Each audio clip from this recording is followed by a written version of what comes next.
তো ফাইনালি 60 বছর পর পাকিস্তানের বিরুদ্ধে ভারতের সবচেয়ে বড় বদলা নিয়েছে, যেখানে বিনা কোনো গুলি চালে ভারত পাকিস্তানকে সম্পূর্ণ বরবাদ করে দেবে। যার আন্ডারে ভারত এমন এক চাল দিয়েছে যে পাকিস্তানের মানুষ না খাওয়ার জল পাবে, না ওরা চাষের জন্য নদীর জল পাবে। এই রিপোর্টটা দেখুন, যার মতে ভারত সরকার জম্মু কাশ্মীরের যে রবি রিভার তার সমস্ত জল আটকে দিয়েছে। ফলে এখন থেকে আর পাকিস্তানের মানুষ এই নদীর এক ফোঁটা জলও পাবেন। আর স্বাভাবিকভাবেই এই খবর সামনে আসতে না আসতে পাকিস্তানের মাথায় তো বাজ ভেঙে পড়েছে। কেননা অলরেডি আমি একটা ভিডিওতে আপনাদের আপডেট দিয়েছিলাম যে আমাদের বর্তমান সরকার ইন্দুস ওয়াটার ট্রিটি, যেটা ভারত আর পাকিস্তানের মধ্যে হয়েছিল, তাকে নিয়ে খুব একটা খুশি না।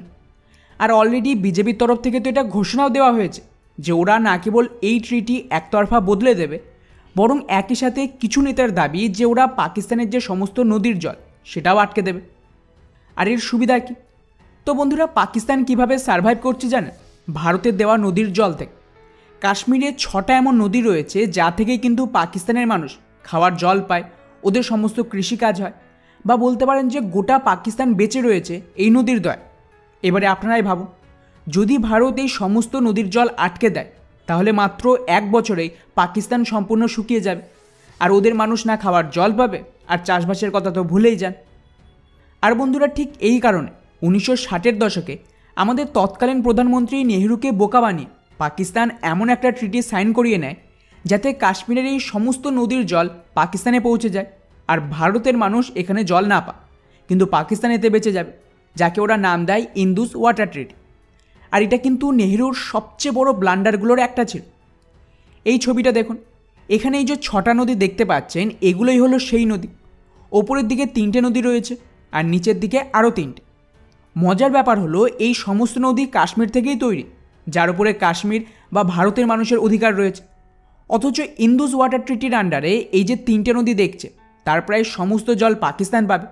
আর এখানে আমাদের নিজেদের নদীতে ভারতের বাঁধ বানানোর বা জল ধরে রাখার কোনো অধিকার নেই। মানে এটা অনেকটা এই রকম যে আপনার বাড়িতে নিজস্ব কল রয়েছে, কিন্তু ওই কলের জল আপনি বা আপনার বাড়ির লোকজন ব্যবহার করতে পারবেন, ওই জল আপনার পাশের বাড়ির লোক ব্যবহার করতে পারবে, এবং তার ওপর সম্পূর্ণ পাশের বাড়ির লোকেরই অধিকার রয়েছে। এবং যদি আপনি আপনার নিজের কল থেকেই জল নিতে চান, তার জন্য পাশের বাড়ির পারমিশন লাগবে। মানে এর থেকে বড় লজ্জাজনক কোনো ট্রিটি ভারতের মতন দেশের জন্য হতে পারে না। যাই হোক, এখানে অবশ্য পাকিস্তান একটু বড় মনের, তাই এই ট্রিটিতে এদিকে যে নিচের দিকে বাকি যে 3টে নদী রয়েছে, ওই 3টে নদীর জল ওরা ভারতকে ব্যবহার করার পারমিশন দিয়েছে, যার ওপর আমাদের প্রথম প্রধানমন্ত্রী চোখ বুজে সাইন করে দিয়েছে। কিন্তু বন্ধুরা, এখানেও টুইস্ট রয়েছে।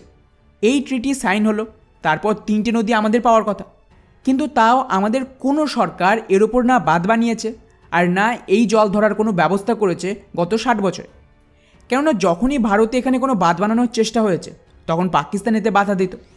উপরন্তু ইন্টারন্যাশনাল কমিউনিটি মানে পশ্চিমারা বা মুসলিম দেশগুলো ভারতকে ক্রিটিসাইজ করত।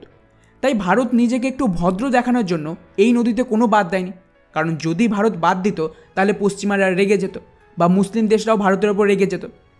তাই ওদেরকে খুশি করার জন্য ভারত এই নদীর ওপর কোনো বাদ দেয়নি, এবং এই 3টে নদীর জলও এত বছর পাকিস্তান অনেকটাই ব্যবহার করেছে। যদিও 1990-এর দশক এর মধ্যে একটা নদীর রবি, যেটা ভারতের ভাগে পড়েছে, তার ওপর অবশ্য ড্যাম বানানোর প্রস্তাব দেওয়া হয়। কিন্তু আশ্চর্যের বিষয়, জম্মু কাশ্মীরের যে তৎকালীন সরকার তারা এতে বাধা দেয়, এবং ভারত সরকার এই প্রজেক্ট ফাইনালি ক্যান্সেল করে দেয়। আর আশা করি বলার প্রয়োজন নেই যে কেন তৎকালীন কাশ্মীরের সরকার এই ভারত বিরোধী সিদ্ধান্ত নেয়। যাই হোক, এরপর 2014 সালে ভারতের নতুন সরকার আসার পর এই নদীর ওপর শাহপুর কান্দি ড্যাম, যেটা বানানোর কথা ছিল, তার প্রস্তাব পুনরায় পাশ করে, এবং 2018 সাল থেকে এর ওপর কাজ শুরু হয়েছিল। আর যেমনটা আপনারা জানেন যে ওই সময় কিন্তু কাশ্মীরের যে ক্ষমতা সেটা সম্পূর্ণ কেন্দ্র সরকারের হাতে ছিল, কারণ কাশ্মীরের রাষ্ট্রপতি শাসন, তাই কেউ বাধাও দেয়নি।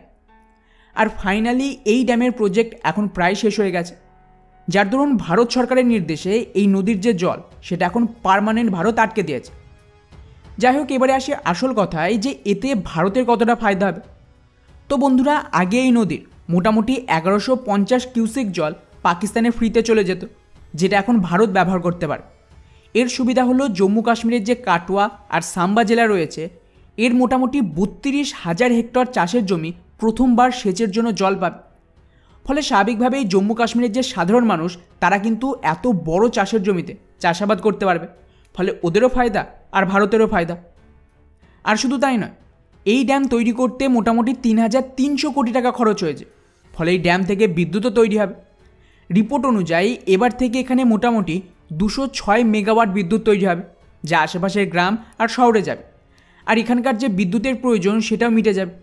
এমনকি শুধুমাত্র জম্মু কাশ্মীর নয়, এটা কিন্তু পাঞ্জাব বর্ডারেও রয়েছে, তাই পাঞ্জাবও এই বিদ্যুতের কিছুটা সাপ্লাই পাবে। মানে এক ডিলে দুই পাখি মারা, পাকিস্তানের জল আটকে গেল, ওদিকে আমাদের কৃষকরা চাষাবাদ করতে পারবে, এমনকি আশেপাশের মানুষ বিদ্যুৎ পর্যন্ত পাবে, যেটা গত 70 বছর ধরে সবচেয়ে বড় সমস্যা ছিল এখানে। আর এখানেই শেষ নয়, এটা তো সবেমাত্র একটা নদী। ভারত অলরেডি বাকি নদীর ওপরেও বাঁধ বানাচ্ছে, স্পেশালি যে 3টে নদী পাকিস্তানকে দেওয়া হয়েছে তার ওপরেও। ফলে আগামী কয়েক বছরে এগুলোর কাজও শেষ হলে এই সমস্ত নদীর জল পাকিস্তানের জন্য আটকে দেওয়া হবে। ফলে স্বাভাবিকভাবে পাকিস্তানকে জল পেতে হলে ভারতের পায়ে পড়তে হবে, এবং ভারত সরকার ইচ্ছে মতন ওদের ব্ল্যাকমেলিং করবে। এখন অপেক্ষা শুধুমাত্র এই ইন্দুস ওয়াটার ট্রিটির ওপর কত তাড়াতাড়ি ভারত সরকার একটা কড়া অ্যাকশান নেয় সেটাই দেখা। বাকি ভারতের এই পদক্ষেপকে আপনারা সমর্থন করেন, এবং আপনাদের কি মনে হয় যে সত্যিই ভারতের এই সমস্ত নদীর জল পাকিস্তানে যাওয়া থেকে আটকে দেওয়া উচিত? নিচে অবশ্যই কমেন্ট করে জানাবেন। জয় হিন্দ।